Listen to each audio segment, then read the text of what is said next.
full-time people. Through the chair, Councillor Height, we only have the one full-time manager, and the rest are all seasonal or part-time, so I'm not sure if there's a misprint. I do apologize. No, I'm going by full-time by number of hours per week, and if I see 35 to 42 hours per week, I'm considering them a full-time person. It might not necessarily qualify as county FTEs and yada, yada, yada, but you still got people down there that are putting in 35 to 42 hours a week, a total of 16 of them. Through the chair, yes, that's the students who do everything from cut grass to pump the gas to the pump outs of the boats, all maintenance, dock repairs, the customer service. Somebody has to be at the counter collecting fees, the ramp.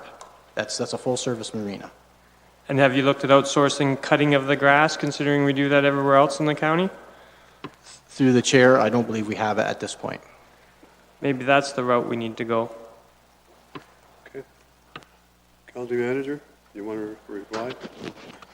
If I may provide some information to County Council to assist in your deliberations, the key material difference in this operation is that it's open 7 days a week, 94 hours per week.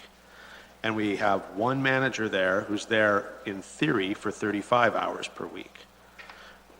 She has a very high level of dedication to her job and therefore exceeds that number.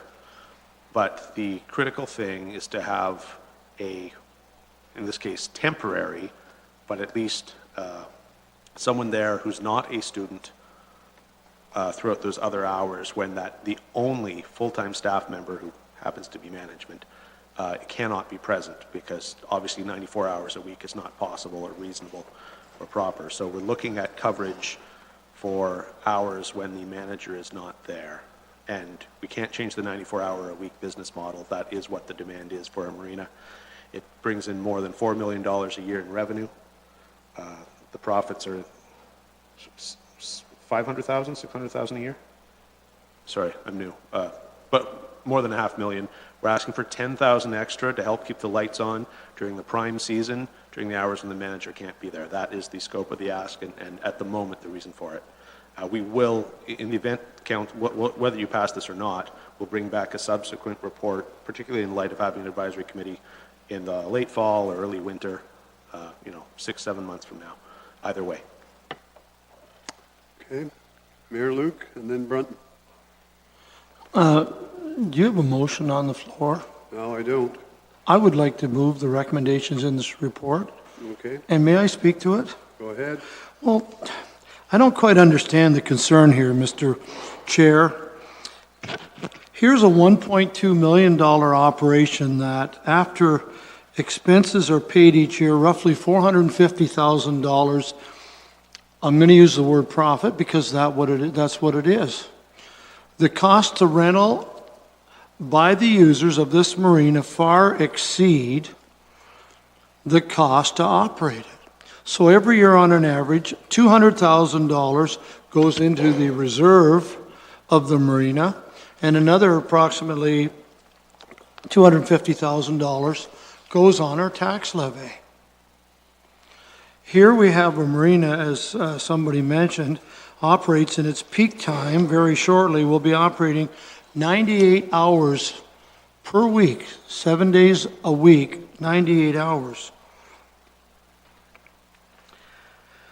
So we're looking for this $1.2 million operation. We're asking for another $10,500 over the period from April 15th to October 15th to meet the demands. If there's anybody here doesn't know, and if anybody here thinks that our marina manager works a 35-hour week, you really don't know what's going on down there. I can say I do because I've been down there several times last year and once this year. She does more than manage. She cuts the grass when needed. She rides the mower. And we need to make sure that this gal isn't working all of the hours, this manager, that she has been. Again, we're all concerned about money. So maybe instead of getting $450,000 as our treasurer said this year in profit, maybe it'll be $440,000, but we will have the proper workers to service the customers down there. I have absolutely no problem spending an additional $10,500. Thank you. Councilor Brunton. Thank you, Mr. Chairman. Bill, you know I've had some very nasty calls from down there, and I think I had two answers: call John Wells or call Bill Credlin. That was my response. But I just wonder if some of those, I'm hoping this committee or advisory committee will certainly have some input there, but have some of those things been addressed? I don't know why, well, I guess if people know you, they're going to call you if they have a boat there, but I've been told that I know of one individual that had his trailer bent when they tried to put his boat in the water. Another one, stones were thrown at his boat when they're cutting the grass. I just wonder how well it's been taken care of down there to address some of these issues. I even heard that one of the lawnmowers ended up in the drink down there at one time. These things just people complaining, or are there problems down there? And is this report going to address some of that with longer hours, or I guess paid hours? Through the chair, the three issues that you've mentioned, Councillor Breton, I don't know firsthand if they've happened. I do know, obviously, when you're working long hours, and as I said before, students are the majority of the workers there. We're hoping with this report we can have more supervision there at the time. And yes, it's staff's belief that if we have more supervisory positions on, we can oversee the students, and if these things are happening, that customer service levels will go up, and yeah, we run a smoother operation. Pretty lean down there right now. I assume some of these people, they haven't called you because they said they were going to call you. I just wondered, I'll talk to you after about the names, okay? Thank you. Mayor Luke, Councillor Columbus. Yes, to Bill.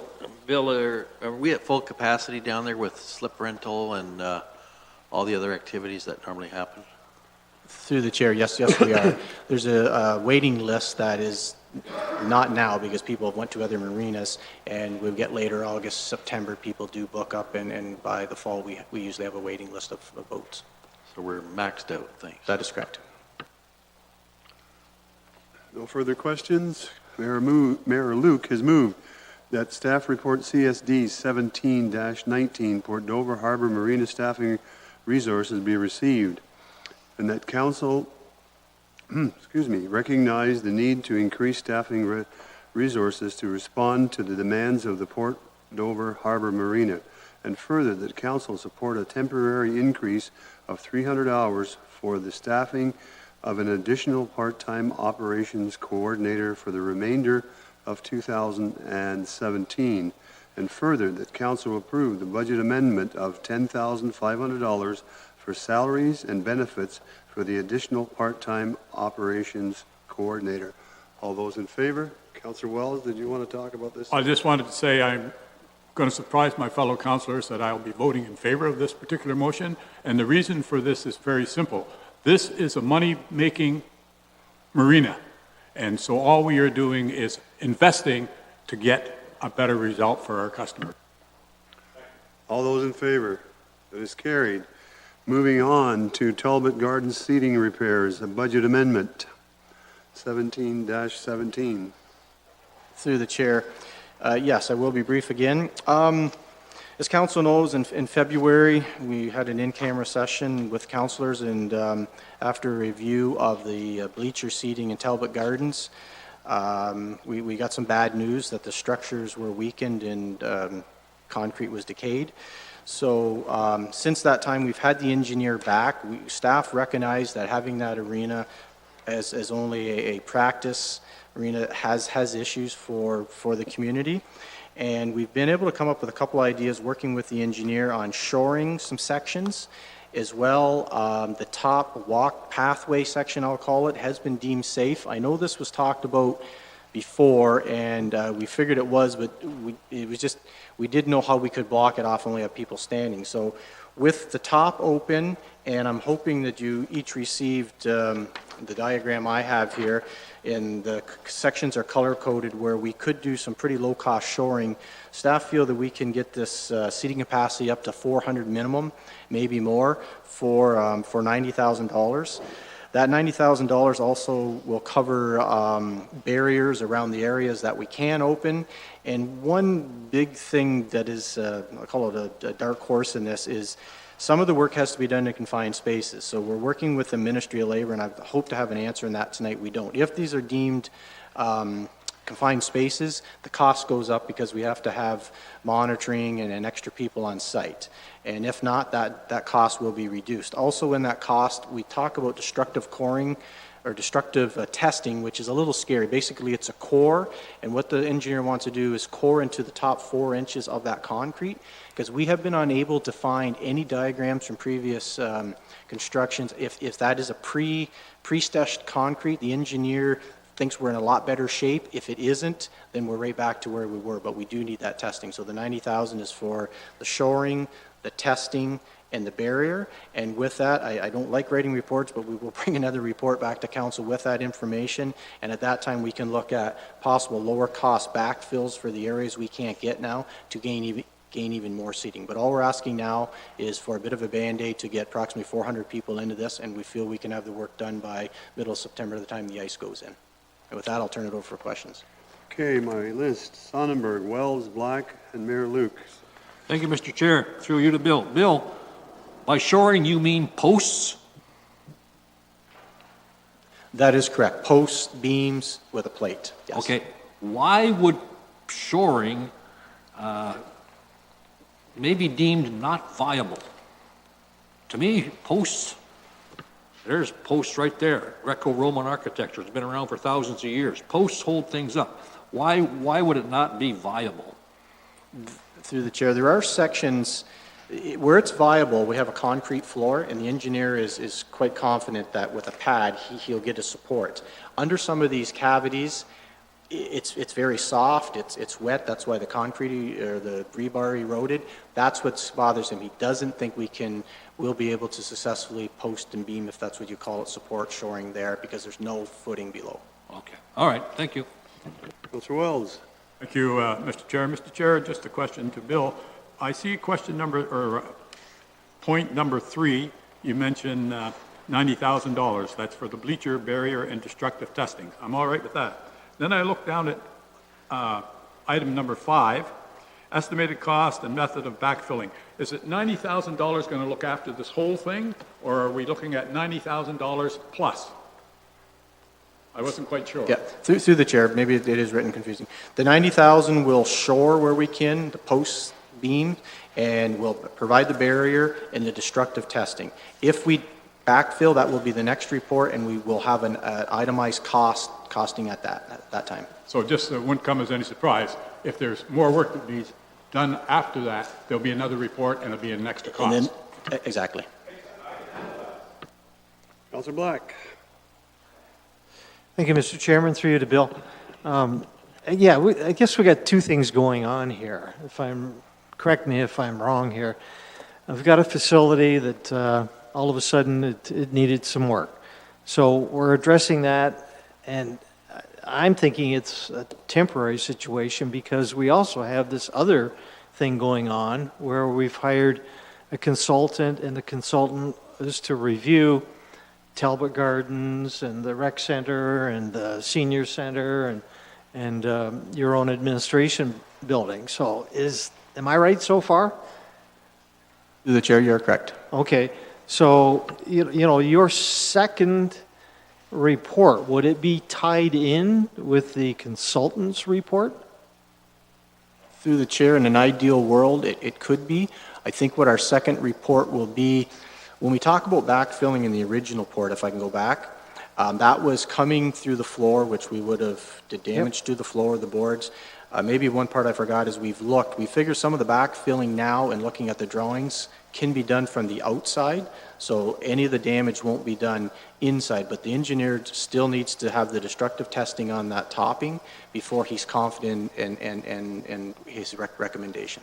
Okay, and I guess what I'd like to see, it'd be nice to be able to see all these facilities analyzed as to their, future potential, or whether they have one or not, and kind of look at it in a comprehensive way. So I guess that's what I'm looking at, but right now, we're dealing with this on a temporary basis. I certainly would move the motion, and if that's okay. Yeah. Mayor Luke? I'm Councillor Black, wanted to do what with the motion?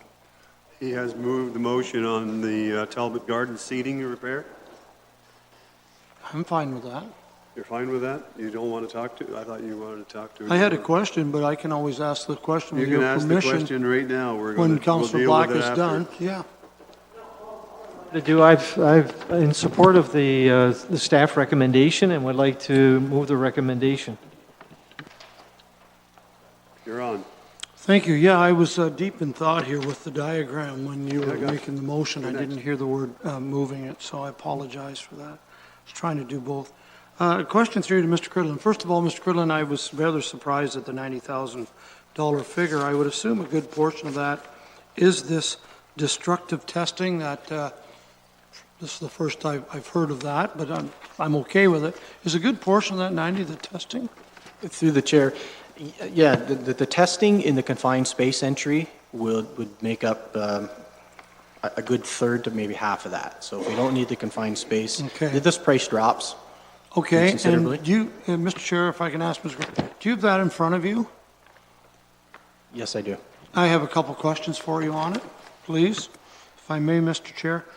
I assume, looking at this, the light blue color, I'll call it, down towards the end on the right-hand side, in other words, the east wall, that section is where we possibly can do shoring and gain a lot of seating outside of the lounge area. Is that correct? That is correct. The light blue is where shoring can be done. So, Mr. Chair, I guess I'm wondering, and as you know, the west end of this building is where the Zamboni room is, and there's, there isn't near the seating on the west end of this arena. Do we really need to open up the entire length, in other words, whether you use plywood or some kind of fencing, all along the top to keep people from going from the area of standing at the top down into the spectator area? Do we really need to open up that whole walkway, thus having to board off or block off all along the railing for the very small amount of seating at the far end of the arena? Would it not make sense maybe to block off and come down, say, as far as behind the center ice or the player's box or the penalty box, and forget the west end? Like, I'm just looking at how we can do this to maximize our dollars. Certainly, money spent, Mr. Chair, and I'll let Mr. Cridlin answer that question. Certainly for the light blue area, that's money well spent. Certainly for some of the walkway at the top, because in most games, there aren't people standing all the way around this arena. Very rarely do I ever see anybody sitting at the far end. I'm just wondering if it would make sense just to go down halfway for the standing area. Through the chair to Mayor Luke, you do bring up a good point, and staff had, when we looked at this, we figured the more people we can get in, the better, and that's when we went to the minor hockey and some of the user groups and threw the number around. But we don't see the barrier being a big cost. Okay. It could just be our cardboard. It could be some puckboard, which is fairly economical. So it's can be up for debate. But we're thinking if we're there, let's open up as much as we can. If the cost is not the real significant, maybe even Aspenite. No, I think yeah, exactly. This Yeah. can be done very, very low cost. Thank you. That's a good answer. Thank you. Councilor Brunton, Height, Mike, Columbus, and Oliver. Thank you, Mr. Chairman. My question through you to Bill. Bill, this shoring that we talk about in the various areas, I question will those areas, are those areas that can be filled? Through the chair, most of the ends cannot be filled. That's why we've recommended shoring. Okay, but you said, is it temporary or permanent? Through the chair, it would be for I think what the engineer has recommended to put it in, and he would come back and check deflection rates once a year. So when you say temporary, it could be for 2, 3 to 4 years, and staff like that idea because it could carry us through to the whatever the ultimate plan is if we go with a new facility. Well, I'm not interested in spending a lot of money temporarily. I have no problem, and I would think when Mayor Luke's question about the 90,000, coring should not be that expensive. I would think a lot of the money will be in the shoring. My guesstimate would be, I've used cores on bridges and so forth, and they're not that expensive. It's the shoring you refer to. If you're doing all those sections, I would think that's a big. Do you have a breakdown of that $90,000? Through the chair, I don't with me. It was just in discussions with the engineer. We arrived at the 90,000, and I don't have a breakdown other than what we'd verbally talked about. Do you think you could have that by Monday or next Tuesday? He must have that. I could certainly try. You know, we were debating between steel shoring like jack posts or wood, but yeah, I can see what I can get for next week's meeting. Okay, and I guess I look at the long term of this. I don't want to waste money, but at the same time, if we're going to start fixing, let's do it right. And I don't want to put a bunch of shoring in and then find out we got to take it all out at some point. So I have no problem with the cost, but I would like to see the breakdown of those two things if you could get them by next Tuesday. It shouldn't be hard. Thank you. Councillor Height. Thank you, Mr. Chair. Through you to Mr. Cridlin. I thought on the last report that where we dealt with this, there was still some available spectator seating. Even without repairs, some of it was deemed safe. Through the chair, we had locked the doors. The spectator seating was, get my directions right, on the south end of the building in the glassed area. And how many did that hold at that time? I believe that would be 50 to 60 people. 50 to 60. Now, how many groups do we have in there that actually require 400 spectators, and for how often? Through the chair, I guess it gets interesting as the year goes on. If you have an advanced team and they get into the playoffs, that's when you start to fill the bleachers. So everybody we talked to, they said, if you can get us 400, we're more than happy. We can work with that. Okay, I guess my biggest concern with this is I've had some calls over it, and like if we're going to fix it and it's only going to last for a year, people don't want to spend the money on it. So it'll have to be longer than that to spend 90 grand, or either that or give us a real solution to fix it for a much longer time. That would be nice. Yeah, through the chair, I mean, the shoring is temporary, but like I explained to Councillor Brunton, it's just adjusting it. It's good probably 5-6 years. Hang on. Councillor Columbus, Oliver, and Brunt. Mr. Chairman, this project reminds me a lot like when we have a bridge that's been kind of condemned and we can't make use of it anymore because of liability issues. My question's about, perhaps you just answered it. The temporary fix is good for how many years, Bill? Through the chair, we could, I don't want to speak for the engineer, but obviously if the shoring is installed, monitored once a year, and there's no further decay in the concrete, it could be 4, 5, 6 years. I don't think he would want to go much past that. But I mean, we're probably in a 5-year term here, and that's why staff really like the idea to get this facility up to something usable for the community staffing and obviously for everybody, all stakeholders. So the user groups that you've spoken to then, they're aware that this could be a temporary fix of accommodating 420 persons for up to 5 years? Is that what they understand? That is correct. Okay. Yes, that's all I've got for now. Thank you. Councillor Oliver. Thank you very much, Mr. Chairman. I'm going to support this motion in part. I certainly support and I commend the mayor for pursuing this idea, as well as Mr. Cridlin, of let's see if we can at least do something to get a few more spectators out there around the ice surface. And the idea of opening up the walkway at the top and one section of bleachers as a temporary measure during this 3 or 4 year period that it might be conceivably before we might have a new facility, I'm totally okay with that.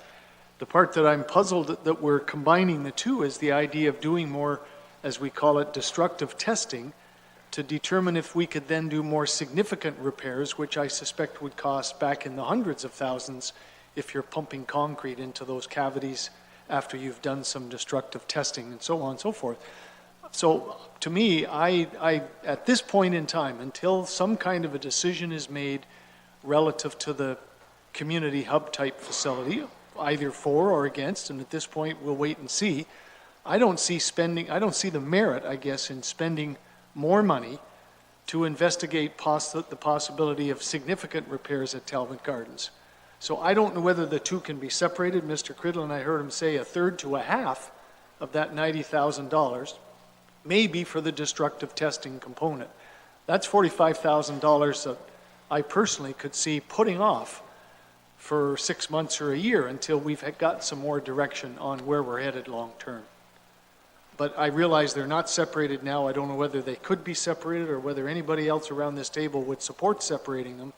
But for me, the one makes sense, the other doesn't today. Bill? Through the chair, I can definitely look into getting the cost separated. The engineer was quite adamant, though, with taking some cores, and in his terms were if it's a stress concrete, we have a lot more stability there than what we thought. And then that way he can come back with a plan, and we may be able to do minor shoring. Again, I'm not speaking for him, under these areas, because we wouldn't need the solid foundation to hold this stuff up. But he was fairly adamant. He would like to take some cores on the sections identified, and then he's got a lot more information on moving ahead for the next report on if you did want to fill the center sections full, or how that worked, and then move forward with full facility again. Councilor Brunton, then Black. Well, Mr. Chairman, I appreciate what Bill's done, but sometimes I think we're going around circles here. I look at this little map, and if you look at the side, all the blue bleachers, that's both sides basically. It says bleachers to be load tested or backfilled. Well, this engineer, and I've asked a couple of times, I'd like to see him come in here so we can ask him the questions. Why can't he tell us? He's been down here twice, Bill? That's correct, twice now. And he comes back every time with a different answer. I'd like to know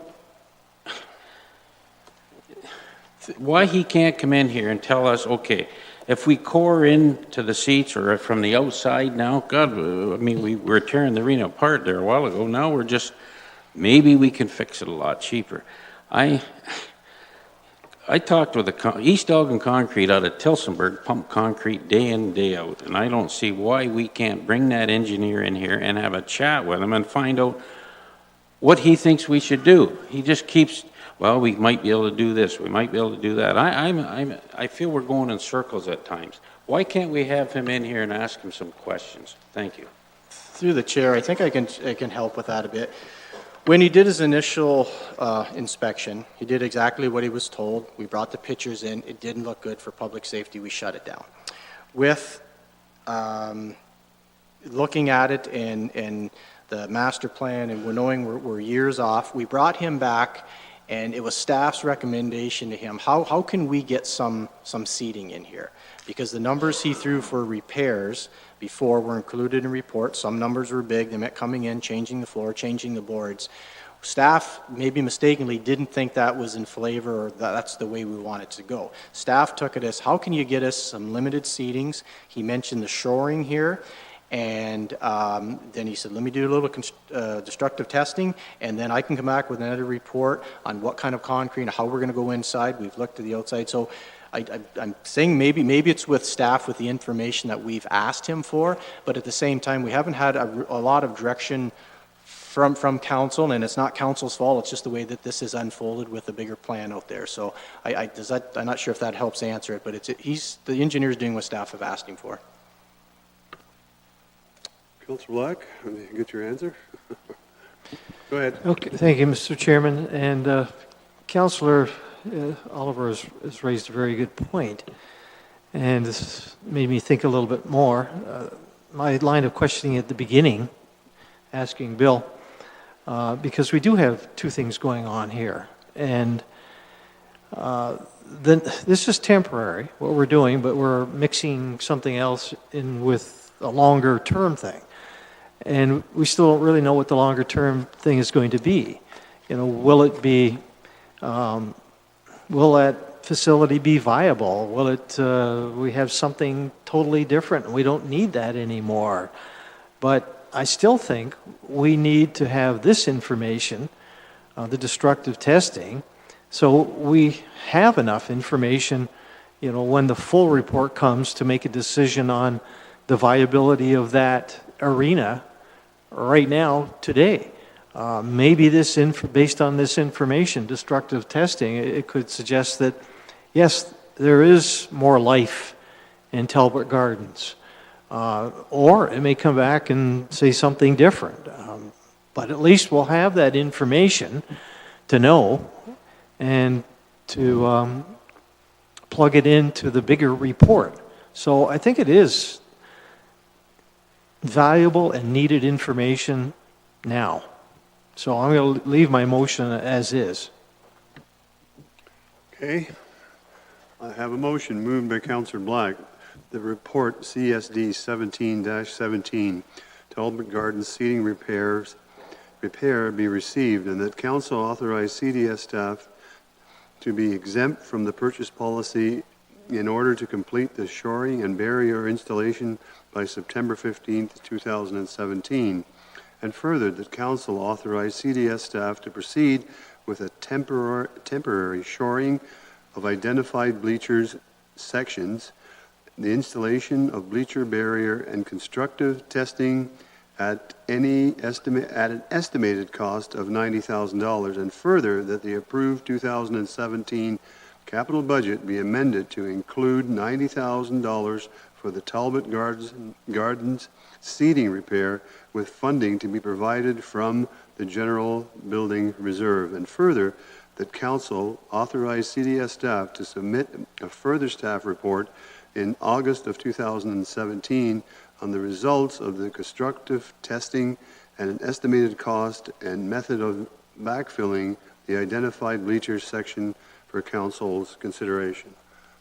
Councillor Wells. Probably to James. Do we have that money in the suggested budget? Through the chair, yes, we do. Thank you. Okay. All those in favor? That is carried. Go ahead. When this further report comes in August, could we bring that gentleman in here to answer questions on his report? Would that be in order? I can't see why we wouldn't, so. Through the chair, no, I think at that time he'll have all of his information, Councillor Brenton, and I think that's an opportune time to bring him in. Thank you. Okay, next it's staff report PW 17-49, Norfolk Lodge Building Envelope Repairs Budget Amendment. Who's got that one? You? Okay, go ahead. Lee? Through the chairman to council, before you this evening is the Norview Lodge Building Envelope Repairs. As council is aware, there were some considerable amount of work that needed to be undertaken at Norview Lodge. That project was approved through previous capital budgets. And as such, when we were starting to work on the project, we had our consulting firms in doing assessments, et cetera. When they completed their assessment, they found some areas of significant deficiencies that needed to be addressed, specifically some concerns with respect to the insulation in the facility, as well as some fire separation issues in the attic. And as such, council staff have put forward a budget amendment in the neighborhood of approximately $635,000, and I'd be happy to answer any questions on the report. Okay. Councillor Wells. That's the same question. Do we have the $600,000 in the budget? Through the chairman to council, that is why the report is here before you, because it is a budget amendment for the additional $600,000. Okay. then I'll rephrase my question. Where do we get the $600,000, and is it in some fund somewhere?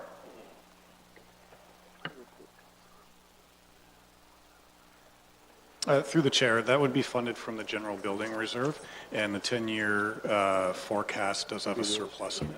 So 6,000. There's a surplus in that reserve on our 10-year forecast. 602. Go ahead, Councilor Brunton. Sorry. Thank you, Mr. Chairman. I've read this report, and I know the background. We've had several discussions on this in the past, but I find it very difficult when I read through it how some of this happened when we have, like, and I'm going to ask the question, this fire separation issue. Do our own building department, do they check some of this stuff when even though these buildings are going on? Mr. Baird, could you answer that question? Through the chair, our building department does its insulation or fire separations. Those are all picked up on plan review. They're also, the constructor's engineer would provide that on site as well, so that might have been approved by their engineer or missed perhaps. But in general terms, when the inspection is going on, they're not looking at every piece of insulation in that whole building. They're looking to see that there's general conformity with the code. And yeah, clearly there's been some shortcomings here. Well, $550,000 for a fire separation is a lot of money. It almost tells me that it was neglected. Anyways, I guess it's not there. The other question, I asked Lee this, and I mean, is it now wood, board and batten on that building? Through the chairman to council, yes, it's wooden siding. That's what we are going, the existing product it's a high maintenance wooden product, so we're going to be removing it and replacing it with vinyl siding to minimize the maintenance on an ongoing basis. Yeah, and I asked you this question, Lee. I don't know a lot about buildings like this, but board and batten is the cheapest thing you can put on a building. I put that on my barn. Now we're going to put vinyl on it, and I don't know of a lot of people that use vinyl anymore, and I know that's, I think you told me that to put Galvalume on is twice as much money, or have you really explored that and got a price on it? Because I have a concern that we're just putting another cheap product on the building.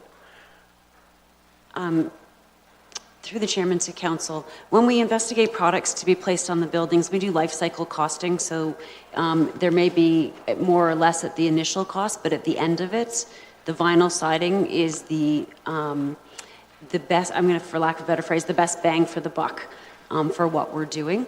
Some of the other siding has a lot more difficulties with life expectancy in these types of situations, expectations, et cetera. With respect to this, the product that we are suggesting that is being used has been proven to be sufficient for this use. It's fire rated quite well, and it's going to provide us with the best life cycle costing for this facility. Is it a vertical or a horizontal installation?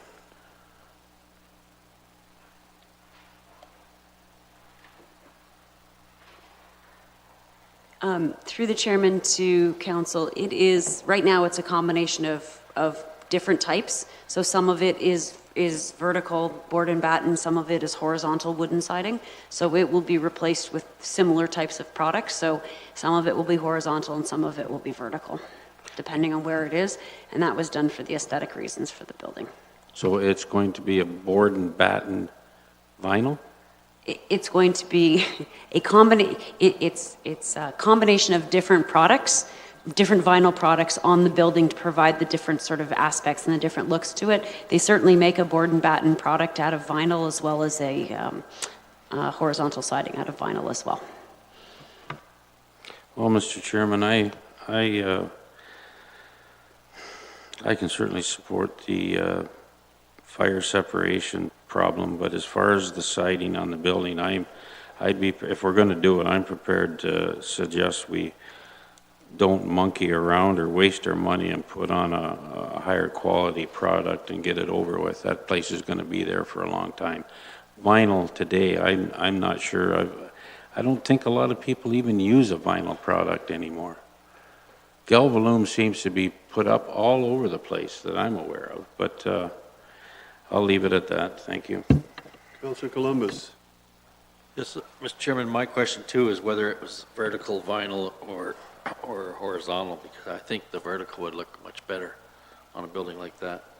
But my other question, this building's been a disappointment to us from a situation with ongoing repairs. And we did have a project manager hired to supervise this whole project.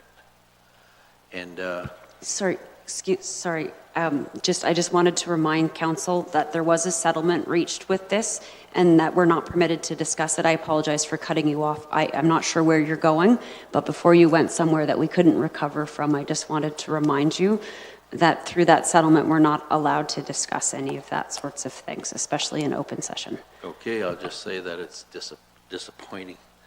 I guess I'll leave it at that. And, not only did we have building inspection, but perhaps since this building was built, there may have been new Ontario Building Code regulations that came into effect that we have to meet.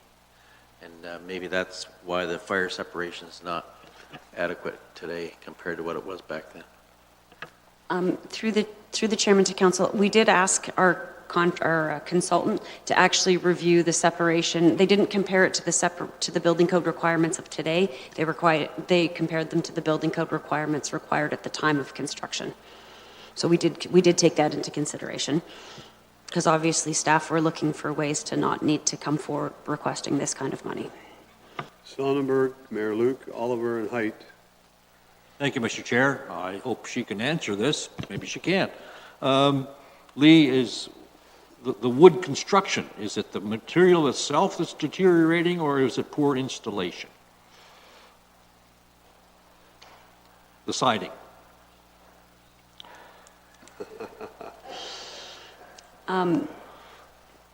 Through the chairman to council, I don't believe that I'm capable of just answering that question based on the settlement that was reached. I would just like to add that I drive by barns every day that are 150 years old, made out of wood. Thank you. Mayor Luke. Mr. Chair, I guess through you to Lee. Lee, I guess really, I don't speak for council, but I'll ask myself, on behalf of myself, could you give us some assurance that if we're going to spend $1.5 million, that we are going to have some quality workmanship? Tell me how confident you are. I mean, Mr. Chair, I'm asking this very simple question because so many of us were around here some 17, 18 years ago. Well, it wouldn't have been that long, 2005, say 12, 13 years ago when this was planned. I remember, not really well, but I do remember questions raised by council about why are we putting wood, board, and batten on a $26 million building? And I know we got answers like, well, this is the best product and this is going to last. Now we read in here that vinyl will last 40 to 60 years, and it will. It has to be washed once in a while. And that this cedar siding that 12 years ago or 13 years ago was the thing, has to be painted every 7 to 8 years. Who would ever put a product on a building that would have to be, a building of this size, painted every 7 to 8 years? This building on the inside is gorgeous. The exterior looks like it's been neglected. We got to get on with this. So I'm asking through the chair, Lee, in your opinion, we're going to do a job here that we're not going to be back here in another 5 or 7 years saying, this was not an inexpensive building. It was a significant amount of money to build this building, and it just doesn't seem to go away. Lee, your comments on my concerns, please, through the chair. Through the chair to council, I would say that staff have come forward with this report this evening because we believe that this is, in our technical and professional opinions, the best way to sort of put this matter to rest for the end of it. This will do everything. This will finish it up. It will give us a good building that's going to, with the proper maintenance plans, which we now have in place to maintain this building on an ongoing basis. Will create a quality product that this municipality can be proud of and can move forward in an expeditious manner. Should we not believe that, staff would have been here with a different report, perhaps suggesting that some of this work be done in the future, et cetera.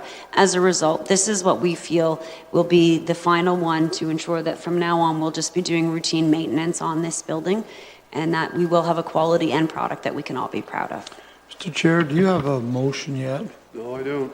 I would like, based on that response, to move the recommendation in the report. Thank you. Councillor Oliver, then Height. Thank you very much, Mr. Chairman. I'm certainly going to support the motion. I do just have one question for Ms. Robinson, and it's kind of similar to Mayor Lukes and even Councillor Brunton. And Lee, it relates again to the recommendation from Peter McCollum, our consultant, specifically around this, what would obviously be a commercial standard vinyl product. I don't know how lengthy their report was or when we received it. Would it be possible for council to receive a copy of at least the excerpts from the report that talk about the vinyl siding product that they're recommending? If that's not too much trouble, I would, for one, enjoy having a look at it. Yeah, because I'm very impressed at a product that is supposed to last between 40 and 60 years if properly maintained, and that's good. I'll be long dead and I won't have to worry about it. But it is, I understand why my colleagues we're very, very anxious that we get this 100% right this time. So if you could send that around to us, I would appreciate it, Mr. Chairman. But I am going to support the recommendation. Through the chairman to council, certainly staff will be happy to provide a copy of that. Councillor Height. Thank you, Mr. Chair. Through you to Public Works. Just recently there was an announcement that Grey County is going to sell off one of their long-term care homes because they can't make the standards that are being proposed right now. And I'm wondering, since this report was the assessment report was done in 2012, will there be another requirement coming forward in the short term to bring this building up to the 2025 or 2015 code requirement as per the Ministry of Health? Through the chair, we are required to maintain one long-term care and be the owner-operator of a long-term care within the legislation. Okay. I have no further. Sorry? What I asked is, will this building meet the standard that exists in 2015? This report's done in 2012, so I'm thinking no at this point. Through the chair, my apologies, I only heard part of your questions as I was on the email. Yes, this will meet all of the regulatory requirements per the legislative requirements. And that's been double-checked since the 2012 report and the legislative requirements came out in 2015?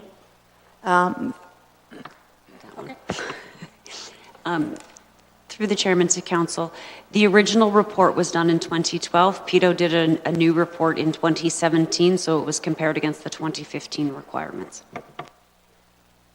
Okay.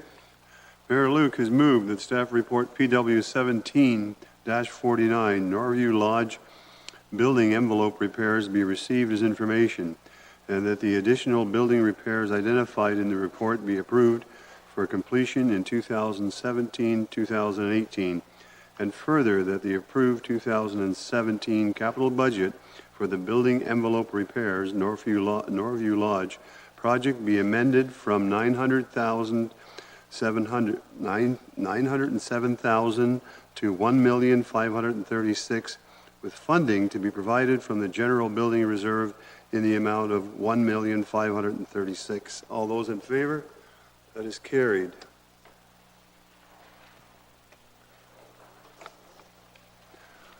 The next one is our capital status report.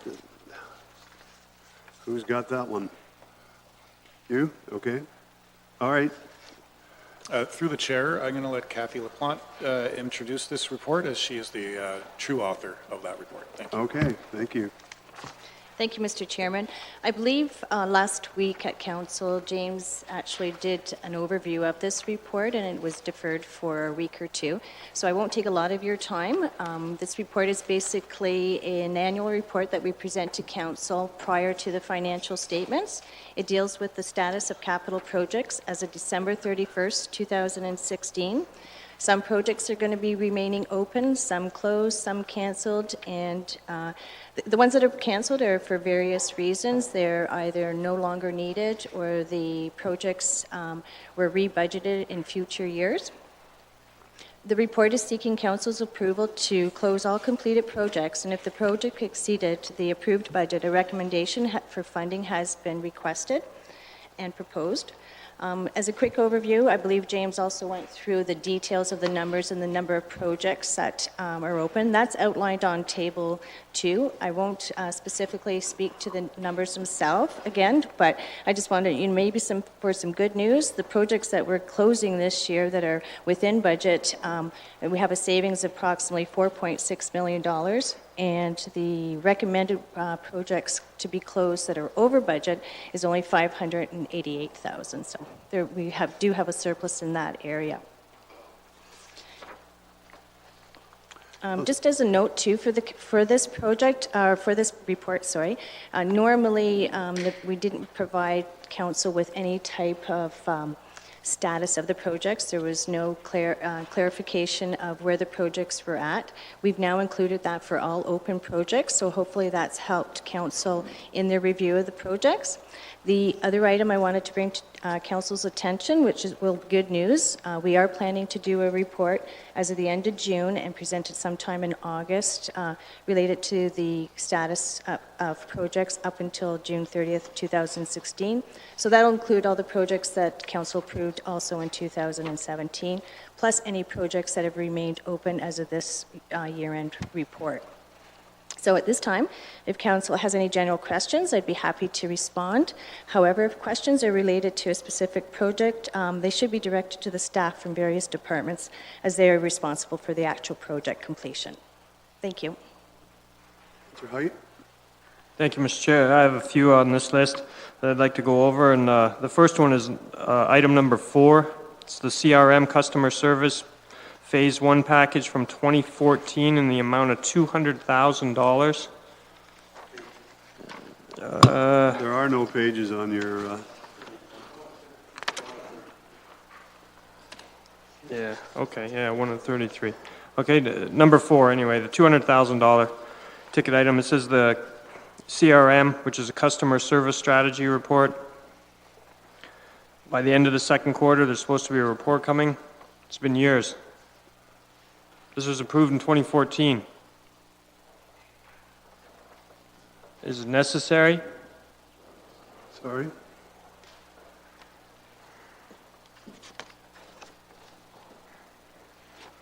Councillor Oliver.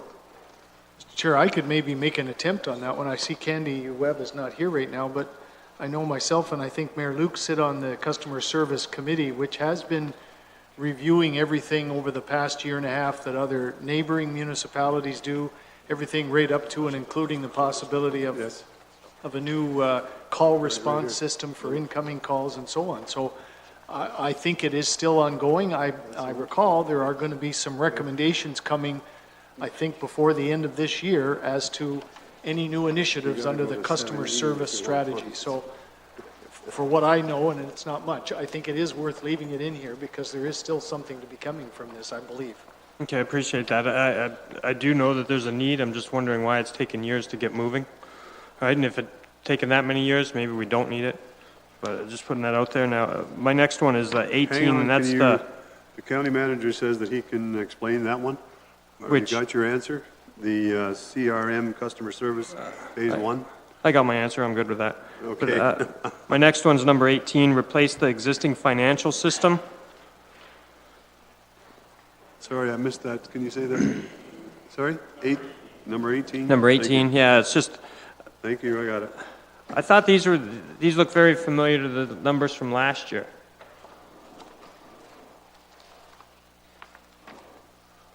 Is work being done, or is it just being booked elsewhere? Through the chair, this is the finance project. It started in 2014. We went live with the new financial system in 2015. However, there is certain areas of the new financial system that is not complete yet. The major one is our procurement system. It's called Paramount, and that one I believe, Marlene, correct me if I'm wrong, we are going live with that very shortly in Health and Social Services. Through the chair, yes, we are, actually this weekend and next week, we are going to be going live and implementing it in the Health and Social Services with the exception of Norview, which will be next to go live. So with the procurement system, we are doing department by department to ease it in, as it is a major change in our purchasing. And I believe that is the last leg of this new financial system. And then we can close the capital project. Okay, thank you. My next one is number 20, the Old Hamilton Road Development Contribution, $175,000. There's still, it says here, a portion of the development contribution yet to be paid. Is that from the developers to us? Through the chairman to council, yes.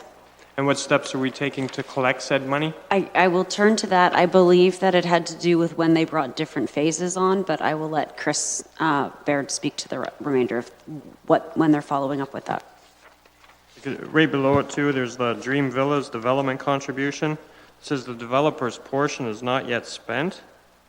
I mean, we got money that we haven't spent yet in this county?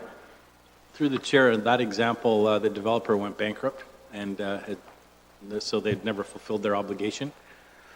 Which one's that? Is that the Old Hamilton or the No, Dream Villas? That's the Dream Villas. Old Hamilton, it was basically, I'm trying to recall, it was using an existing roadway to go into a new development, and it required upgrades. So there was a developer contribution towards that, which the county used for that reconstruction component. Okay, so then you're saying Dream Villas we have a budget sitting here from 2014 of $190,000 and they're bankrupt? So we're probably not going to get that, and yet the project recommends to be remained open? No, again, for Ms. Robinson, do you want to jump in, Lee? With respect to that work has to be done if the development goes forward. The development does have some approvals, so there's the potential to go forward. We have not undertaken the work yet, and we won't be undertaking the work until such time as we receive the funds from the developer. How can we receive funds through the chair to Public Works if the developer is broke? The development applications and the development approvals are not given to a certain to a certain company. They are actually given to a piece of land. So the property is currently for sale. So should it be when it's purchased and another developer moves forward, those projects will have to continue at that point, and the new developer will be responsible for those capital contributions.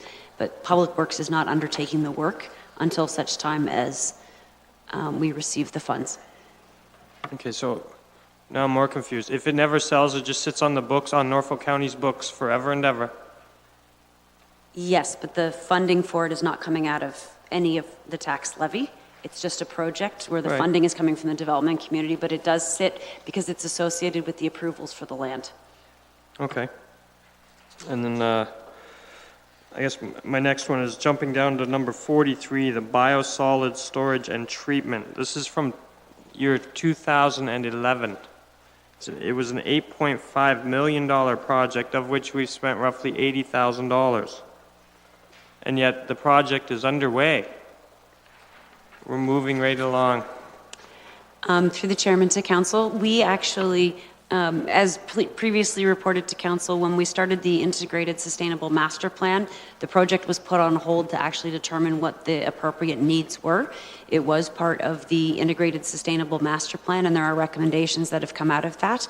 And so we are starting to work on the implementation plan, and at that point we'll be able to close certain accounts or move funds around, et cetera, as required by the sustainable master plan. We didn't want to continue with the project to find out that we were actually spending the money inappropriately. Thank you. I did notice that there was many references to the ISMP. When do you expect to have that implemented into the capital plan? It will be included in the 2018 budget deliberations. We expect to have our implementation plan created before the beginning of September so that we're able to discuss it at the budget deliberations for capital projects in October. Okay, thank you. My next one is number 59. Oh, I guess that's another one with the ISMP, so that can get moved around. Number 67, the Port Rowan Lagoon Wetland Restoration. It's in here since 2012. $550,000. I know this came forward during the drain meeting or something. I thought the actual number was